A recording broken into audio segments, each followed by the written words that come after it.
हाँ हमारे प्रिय बच्चों, आज हम लोग ग्रामर पढ़ेंगे। क्या पढ़ेंगे? ग्रामर। इंग्लिश ग्रामर पढ़ेंगे। और आप सभी लोग जो है ध्यान से पढ़ेंगे। एकदम मैं शुरू से पढ़ा रहा हूं, ठीक है? और अच्छा एक बात बताइए, आप सभी लोग इसके पहले ग्रामर आप लोग पढ़े होंगे। Yes sir. एक बात बताइए, पूरे वर्णमाला कितनी होती है?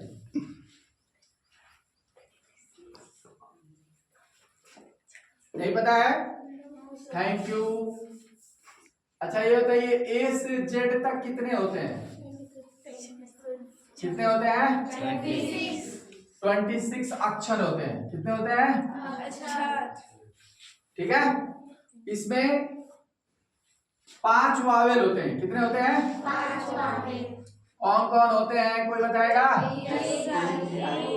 तेज बोले। ए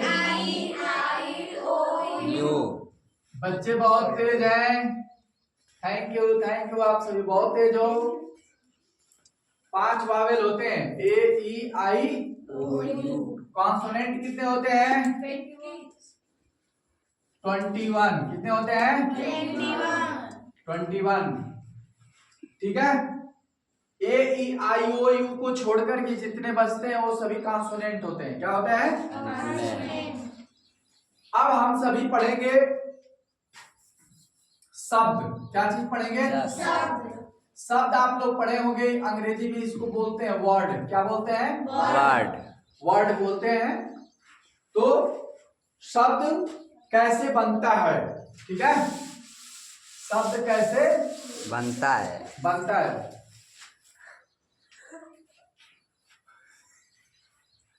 शब्द देखिए, वर्ड में जैसे हम कई अक्षर मिलते हैं तो शब्द बनते हैं। क्या बनते हैं? ठीक है। तो इसका मुख्य परिभाषा कोई बता सकता है? शब्द का, वर्ड का, कोई भी? अक्षरों का वह समूह जिससे कोई भाव स्पष्ट हो से। थैंक यू बच्ची, आप 5 में पढ़ती हो। बहुत अच्छा बताइए, बहुत अच्छा बताइए। थैंक यू, ताली बजाइए इनके लिए। लिखेंगे अक्षरों का वह समूह, अक्षरों का वह समूह जिससे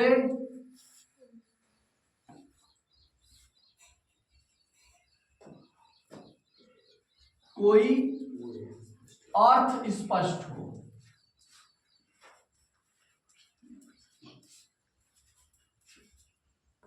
शब्द कहलाता है। क्या कहलाता है? शब्द शब्द कहलाता है। अक्षरों का वह समूह जिससे कोई अर्थ स्पष्ट हो शब्द कहलाता है। जैसे क एक अलग अक्षर है, म एक अलग अक्षर है, ल एक अलग अक्षर है। इन तीनों को हम जब जोड़ेंगे तो बन जाएगा, क्या बनेगा? क म ल। इससे हम लोगों को एक अर्थ स्पष्ट हो रहा है कि कमल कोई चीज होती है, कमल एक फूल है, ठीक है? तो इससे ये अर्थ स्पष्ट हो रहा है। अगर इसी को, अगर कोई अक्षर लेते हैं, मान लीजिए अंग, फिर ले लेते हैं न, अब दोनों को जोड़िए अंगन। इसका कोई अर्थ निकल रहा है? नो सर, तो ये शब्द नहीं है, ये शब्द नहीं है। ठीक है, ये शब्द नहीं है। इसी तरह जिसका कोई अर्थ निकलेगा वही जो है शब्द बोला, वही शब्द होगा। क्या होगा? जिसका कोई अर्थ निकले। ठीक है, तो इस प्रकार हम लोग पढ़े। सभी लोग एक साथ बोलेंगे, शब्द किसे कहते हैं? अक्षरों का वह समूह जिसका कोई अर्थ स्पष्ट हो। थैंक यू, आप लोग इसको समझ गए। तो अब हम वाक्य, क्या चीज? शब्द होता है, शब्द के बाद जो है वाक्य, क्या चीज? अंग्रेजी में इसको सेंटेंस बोलते हैं। क्या बोलते हैं? सेंटेंस। वाक्य हम लोग कैसे, वाक्य का निर्माण कैसे होता है? तो जैसे आपने यहाँ देखा कि अक्षरों का वह समूह जिससे कोई अर्थ स्पष्ट हो, उसे हम क्या कहते हैं? शब्द कहते हैं। उसी तरह यहाँ पर वाक्य में शब्दों का समूह, क्या लिखेंगे? शब्दों का वह समूह जिससे कोई भाव स्पष्ट हो, जिससे कोई भाव स्पष्ट हो, उसे वाक्य कहते हैं।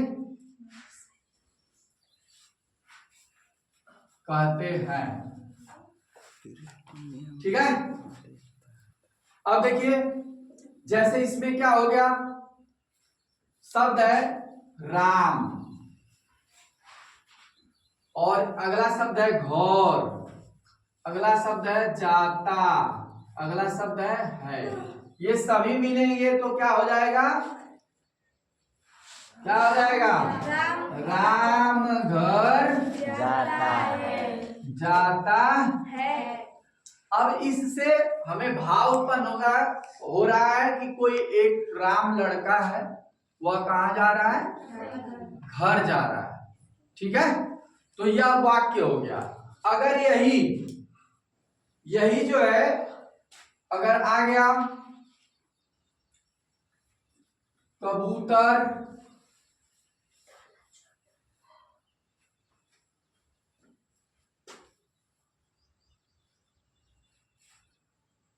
कबूतर, खत, ये भी देखिए कबूतर भी शब्द है, खत भी शब्द है,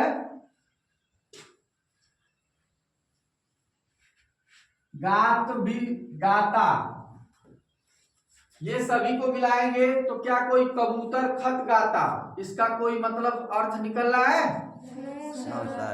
जिसके कारण यह वाक्य नहीं कहा जाएगा।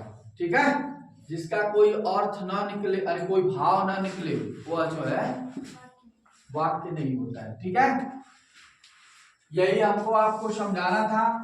अगर आप लोगों को ये बात समझ में आ रही है तो लाइक एंड सब्सक्राइब करें। Thank you.